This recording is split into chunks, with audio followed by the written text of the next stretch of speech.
Saat rakyat disuruh hidup efisiensi, para wakil rakyat supaya kembali mendapatkan hadiah kenyamanan berupa uang tunjangan hidupan. Tahu bahwa ada masa aksi demonstrasi dari kalangan ojek online. Barat ini meninggal akibat terlindas oleh mobil manis barakuda berlapis baja berdarah taktis Papua Timur. Pagi Kamis kemarin dan Kabar bahwa anggota Dewan Perwakilan Rakyat dan Partai HOP yang menyebut harga Rp100 per bulan. Pemirsa, pemerintah menetapkan harga eceran tertinggi beras medium naik menjadi Rp13.500 per kilogram. harga beras medium Katanya semua demi rakyat, tapi entah kenapa yang sering susah malah rakyat juga. Katanya ekonomi membaik, tapi menurut data BPS, sekarang harga beras aja udah 14.000 per kilo. Dan sampai 100 daerah lebih di Indonesia mengalami kenaikan harga. Dan bahkan di Papua, kenaikan harga beras itu sampai 54.000 per kilo.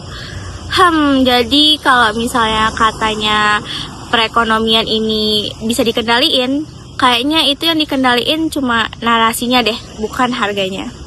Katanya rakyat semakin sejahtera, tapi kenapa utang rumah tangga semakin naik dan gaji real buruh malah turun? Dan ironisnya, ketika rakyat masih mikirin harga beras, gaji pejabat malah naik. Tunjangan DPR tembus 50 juta per bulan. Katanya demi kepentingan bersama, tapi yang bahagia selalu orang yang sama. Di jalan rakyat kecil terus berjuang. Ada yang guli, gojek, dan juga dagang demi bertahan hidup. Tapi kenapa ketika mereka membutuhkan keadilan, yang datang hanya surat tilang dan bukannya solusi?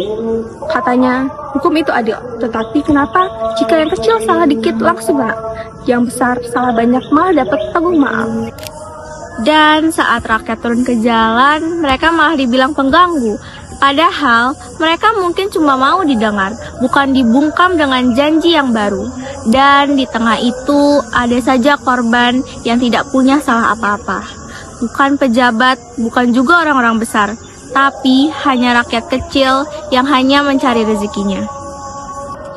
Katanya ini negara demokrasi, tapi suara rakyat sering banget cuma dijadiin hiasan di baliho.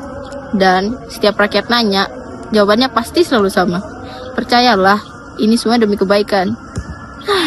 Tapi entah kenapa kebaikan itu selalu aja berhenti di meja rapat, gak pernah turun ke meja makan rakyat.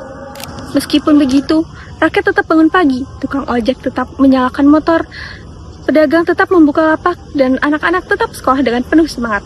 Karena meski janji sering berubah, tetapi harapan mereka tidak pernah hilang. Katanya semua demi rakyat. Nyatanya keadilan di negeri ini sering datang, tapi telat. Kesejahteraan mungkin masih nyasar di jalan yang sama, di jalan tempat ojek itu terjatuh.